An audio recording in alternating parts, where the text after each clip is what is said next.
very good afternoon and welcome to NTV News. I'm Siksha Sharma. Let's take a look into the headlines first.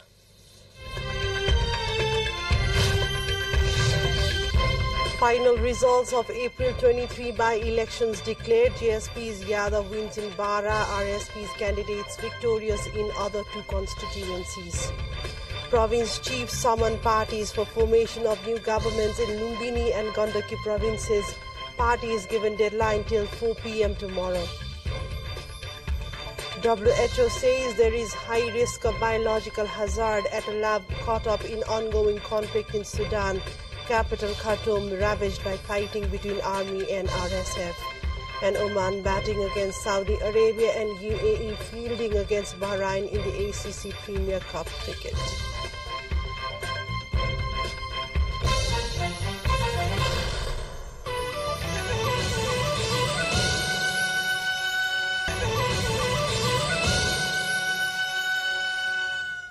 Welcome back to NTV News. Taking a look into news in detail now. The final results of all three constituencies whereby elections were held on April 23 have already arrived. Janta Samajwadi Party JSP candidate Upendra Yadav has been elected as a member of the House of Representatives. From Bara, Yadav received 28,415 votes. His nearest contender, Janamat Party Shiva Chandra Kushwaha, got 23,334 votes. Also, Rashtriya Swatantra Party candidates were elected in both Chitwan 2 and Tanahu 1 constituencies. RSP Chairman Rabi Lamichhane has been elected in Chitwan constituency number 2 with a sweeping 54,176 votes. His closest opponent, Jitnarayan Shrestha of the Nepali Congress, is short of 42,962 than of Rabi Lamichhane. Similarly, from Tanahu 1, RSP's candidate Swarnim Wagle has been elected as the member of House of Representatives. The government has decided to soon conclude dispute of land acquisition of Kathmandu-Tarai Madesh fast-track project. The meeting of Cabinet and Council of Ministers on Tuesday took the decision to address the land acquisition dispute at Khokana of Lalitpur. Minister for Physical Infrastructure and Transport Prakash Chawla said the facilitation committee led by Deputy Prime Minister and Defence Minister Purna Bahadur Khadka has been in consultation with Lalitpur Metropolis and other concerned stakeholders over the matter. The cabinet meeting also gave nod to amendment of Armed Police Force rules. Chief of Lumbini Province Amik Sherchan has called the political parties for the formation of a new government in Lumbini Province. Province Chief Sherchan on Tuesday evening called on the parties for the formation of new government as per Article 168(2) of the Constitution of Nepal.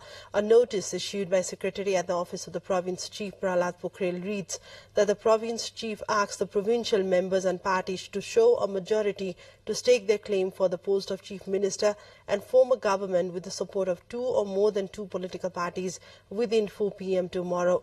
The CP and EML-led government toppled down after Chief Minister Leela Giri failed to secure vote of confidence in a proposal presented by him at the Province Assembly meeting on Monday. Chief of Gandaki Province Prithvi Subba Gurung has called on the parties representing the Provincial Assembly to form a government. Chief Gurung's call comes as per Article 168, Clause 2 of the Constitution. As per the constitutional requirement, parties in the Provincial Assembly will have to form a majority government comprising two or more political parties and stake claim for the leadership.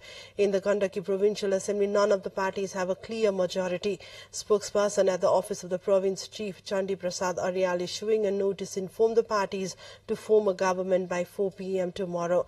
The process to form a new government has begun in Gandaki Province after UML's Khagaraj Adhikari failed to secure enough votes to prove his majority in the provincial parliament. And let's take a look into a short break here. More news follows up next. Do stay with us.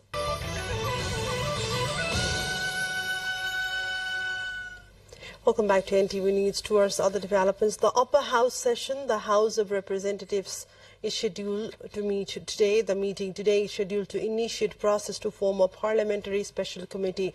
The proposal seeking the formation of the special committee will be tabled by NC lawmaker Ishwari Devi Nepane. CP and UML's Raghuji Panta will second the proposal. Also today, Prime Minister Pushpakamal Dahal is scheduled to present First Amendment Bill on Constitutional Council. The Prime Minister will then seek passage of the bill after the House agree on the amended clauses.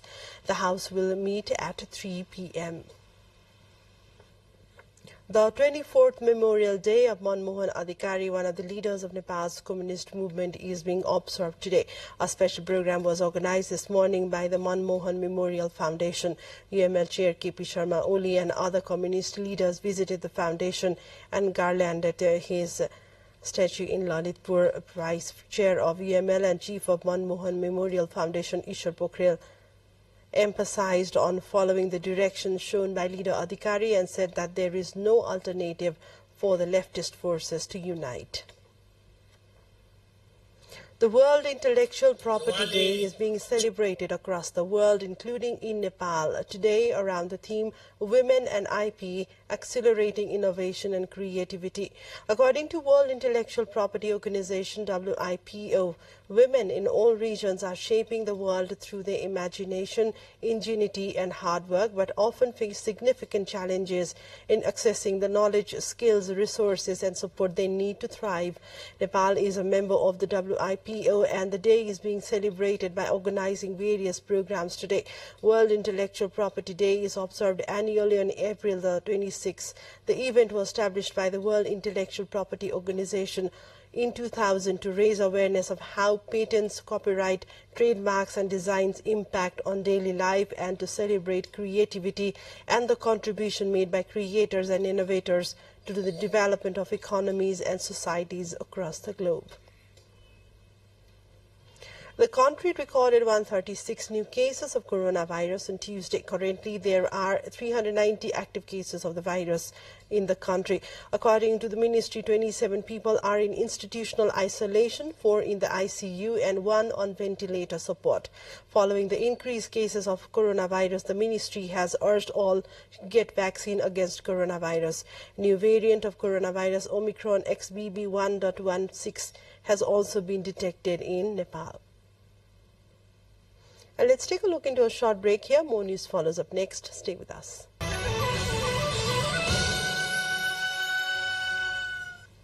Welcome back. You are watching NTV News. Taking a look into more developments. The World Health Organization says there is a high risk of biological hazard at a laboratory caught up in the ongoing conflict in Sudan. Officials said it was unclear who was behind the occupation of the National Public Health Laboratory in the capital, Khartoum.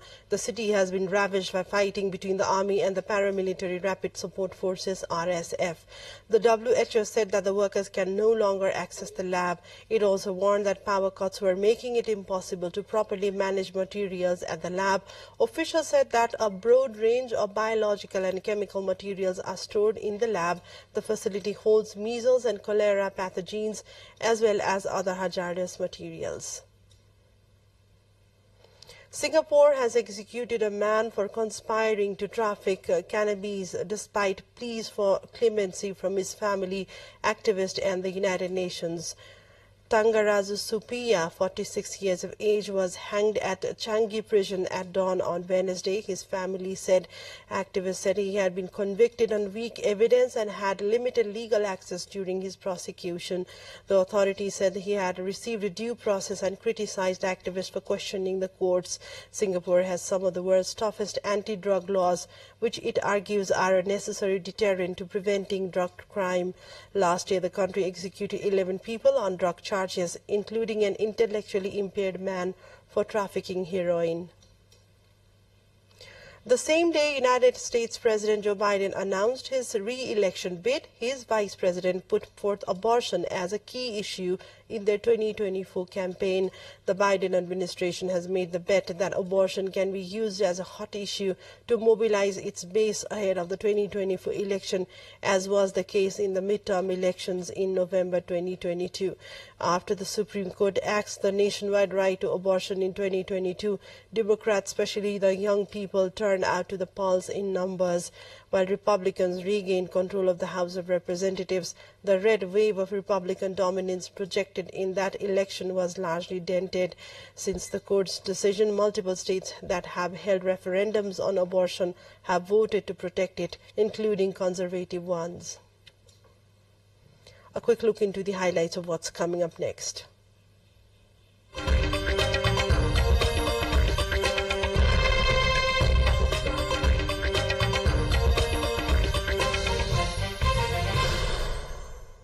A Japanese company hoping to make history by carrying out the first private moon landing says its mission is likely to have failed. Communication was lost with the Hakuto lunar calendar moments before it was due to touch down. Engineers are investigating what happened.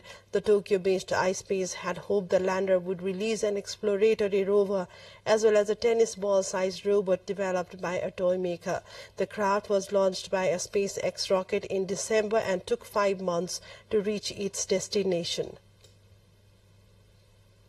Time for sports update.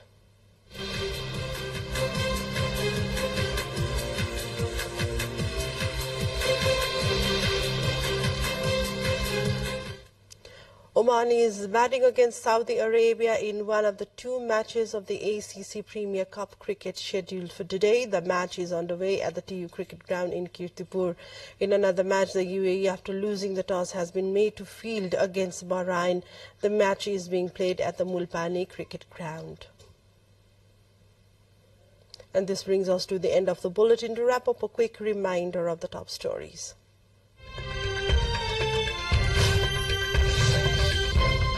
Final results of April 23 by-elections declared. JSP's Yadav wins in Bara 2, RSP's candidates victorious in other 2 constituencies. Province chiefs summon parties for formation of new governments in Lumbini and Gandaki provinces. Parties given deadline till 4 p.m. tomorrow. WHO says there is high risk of biological hazard at a lab caught up in ongoing conflict in Sudan. Capital Khartoum ravaged by fighting between army and RSF. And Oman batting against Saudi Arabia and UAE fielding against Bahrain in the ACC Premier Cup cricket. That's all for now. We'll be back with another news bulletin in Nepali in less than an hour, and our next English news will bring you right at 6 p.m. in the evening. Keep watching Nepal Television. Have a great day ahead. Namaste.